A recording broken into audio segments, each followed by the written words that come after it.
Um, as you probably know, Tablas Creek is a joint project, a jointly owned and run venture, equally owned by my family.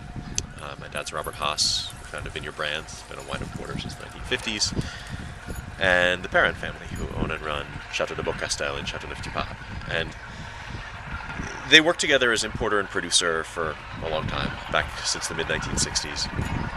And at the time when they were really going seriously in the United States, particularly in California, my dad was also starting to represent some of the first generation of California wineries.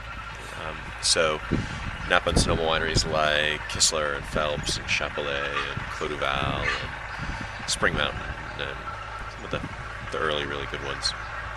And so he would take his French suppliers to visit these California wineries when they were in California with him to find out what they thought. And the Perrins were always probably the most interested of his French suppliers in what was going on in the United States. It's just sort of in their nature. They're very much of the types to always be exploring something new.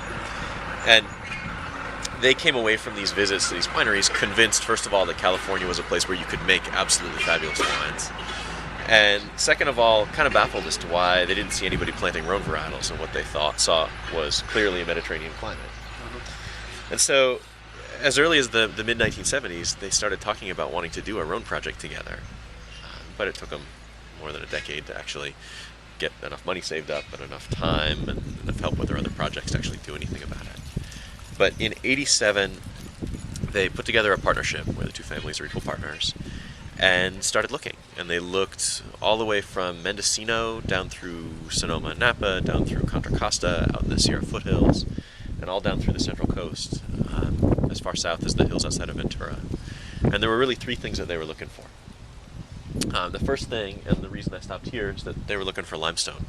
So, if you look, we left these little niches in this wall because it shows you what the bedrock is like here. And these are true limestone. This is hard enough that you could build out of it. But there's not actually that much of this. This is just fairly limited amounts, some boulders here and there, just one fractured layer. But what there is this sort of crumbly, flaky, light, calcareous clay. So, if you want to feel really tough, you can break it apart with your fingers. Mm-hmm. My dad has the knack of coming and sort of pulling it apart and saying, "Hey, look, a fossil fish." I think he actually comes out here in advance and plants the ones with the fish. Glues them back together. So, this is common in a lot of the great wine regions in Europe. Obviously, Burgundy is famous for it. Alsace, Chablis, the Loire, Saint-Emilion, and Bordeaux. It's also the bedrock in Chateau Neuf du Pape. But it's rare in California. Really, the only place you can find these kinds of soils are in the Central Coast, in this kind of crescent of land between the Santa Cruz Mountains in the north and about Lompoc in the south. So not more than about 20 miles inland, and not up in North Coast, not even in most of Santa Barbara County, just in the sort of little western bits of the Central Coast. So that sort of got us focused on the Central Coast. The second thing that we were looking for was enough rainfall to farm without having to irrigate, which, as you probably know, that's in most of the good wine regions in France, you aren't allowed to irrigate because they feel like that's such an important piece of making wines that reflect that place. But most of California, at least most of the California wine regions, you've got to irrigate in order to keep the vines alive. There's just not enough natural rainfall. But where we are here in the foothills of the Santa Lucia Mountains, 10 miles from the Pacific, we get 28 inches of rain in a normal year. We've been very lucky and got 38 this winter. The third thing that we were looking for was the right kind of climate, which meant hot enough and sunny enough and a long enough growing season to ripen some of the latest ripening grapes in France.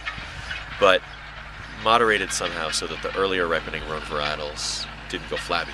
There's a big range between what you need for, say, Syrah and Viognier, which are early, and Mourvedre and Roussanne and Grenache, which are late.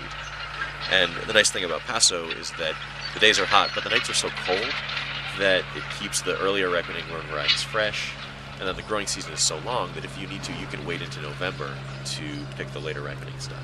And we've been picking still in November about 3/4 of the time, 3/4 of the vintages.